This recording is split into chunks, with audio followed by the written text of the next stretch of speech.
சுவாமி சரணமையப்பா.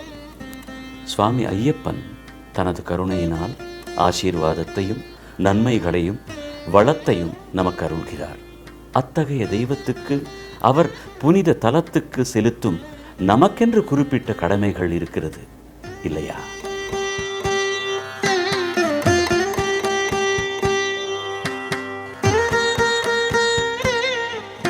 பம்பை மற்றும் சபரிமலையின் தூய்மை, புனித தன்மை மற்றும் சுத்தத்தையும் பராமரித்து பாதுகாக்க வேண்டியது நமது கடமை.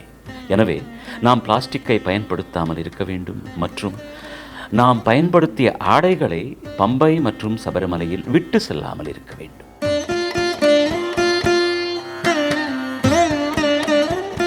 நாற்பது வயதுக்கு மேற்பட்டவர்கள் புனித யாத்திரைக்கு தொடங்குவதற்கு முன் தமது உடற்தகுதியை பரிசோதித்து அதை உறுதி செய்தால் யாத்திரையில் அசம்பாவிதம் நிகழாமல் தடுக்கும். நமது சுவாமிக்கான நமது பக்தி அவரையும் அவரது தலத்தையும் எவ்வாறு வைத்திருக்கிறோம் என்பதில் பிரதிபலிக்கும். சுவாமியே சரணமையப்பா.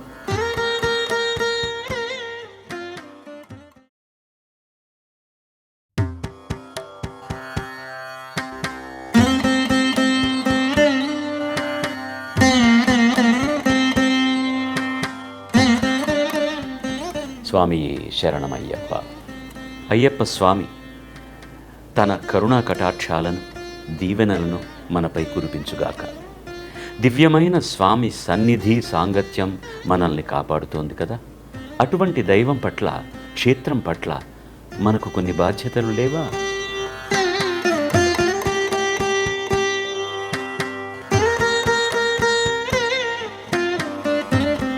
పంబ, శబరిమల ప్రాంతాల్లో స్వచ్ఛత, పరిశుభ్రత, పవిత్రతను కాపాడుదాం, సంరక్షిద్దాం. ఇదే ప్రాంతాల్లో ప్లాస్టిక్ను సమూలంగా నిషేధించాలి. అలాగే వాడిన దుస్తులను శబరిమలలో, పంపా దగ్గర వదిలివేయడం కూడా పరిహరించాలి, నిషేధించాలి.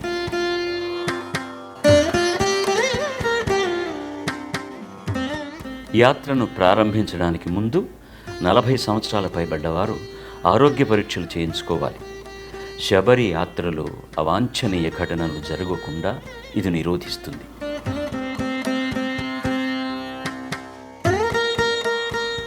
స్వామి పట్ల మనం కనపరిచే నిష్ఠ ఆయన పుణ్యక్షేత్రం పట్ల కూడా ప్రతిబింబించాలి. స్వామి శరణమయ్యప్ప.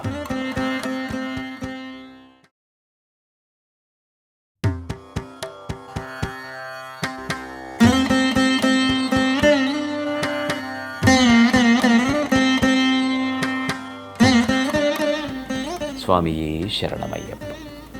ಸ್ವಾಮಿ ಅಯ್ಯಪ್ಪ ನಮ್ಮೆಲ್ಲರ ಮೇಲೂ ಕೃಪಾಶೀರ್ವಾದ ಹೂಮಳೆಯನ್ನು ಸುರಿಸುವ ಇಷ್ಟದೇವರು ಅಲ್ಲವಾ?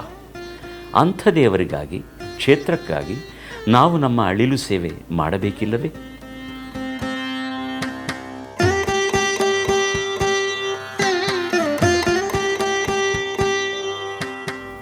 ಈ ದೇವರ ಸೇವೆಗಾಗಿ ಕನಿಷ್ಠ ಪಕ್ಷ ನಾವು ಮಾಡಬಹುದಾದ ಕಾರ್ಯಗಳೆಂದರೆ ಪಂಬಾ ಹಾಗೂ ಶಬರಿಮಲೆಯಲ್ಲಿ ಶುದ್ಧತೆ, ಪವಿತ್ರತೆ ಹಾಗೂ ಸ್ವಚ್ಛತೆಯನ್ನು ಕಾಯ್ದುಕೊಳ್ಳುವುದು. ಹೀಗಾಗಿ ಇಲ್ಲಿ ನಾವು ಪ್ಲಾಸ್ಟಿಕ್ ಬಳಕೆ ಮಾಡುವಂತಿಲ್ಲ ಹಾಗೂ ನಮ್ಮ ಬಟ್ಟೆಗಳನ್ನು ಬಿಸಾಡುವಂತಿಲ್ಲ.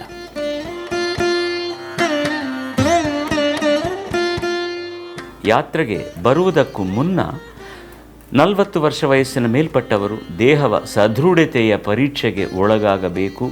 ಇದು ಯಾತ್ರೆಯಲ್ಲಿ ಸಂಭವಿಸಬಹುದಾದ ದುರ್ಘಟನೆಗಳನ್ನು ತಡೆಯಲು ಸಹಾಯ ಮಾಡುತ್ತದೆ. ಸ್ವಾಮಿಯಲ್ಲಿ ಮಾತ್ರವಲ್ಲ, ಈ ಸನ್ನಿಧಾನದಲ್ಲಿ ನಮಗಿರುವ ಶ್ರದ್ಧೆಯನ್ನು ನಮ್ಮ ಕೈಂಕರ್ಯದಲ್ಲಿ ತೋರಿಸೋಣ. ಸ್ವಾಮಿಯೇ ಶರಣಮಯ್ಯಪ್ಪ.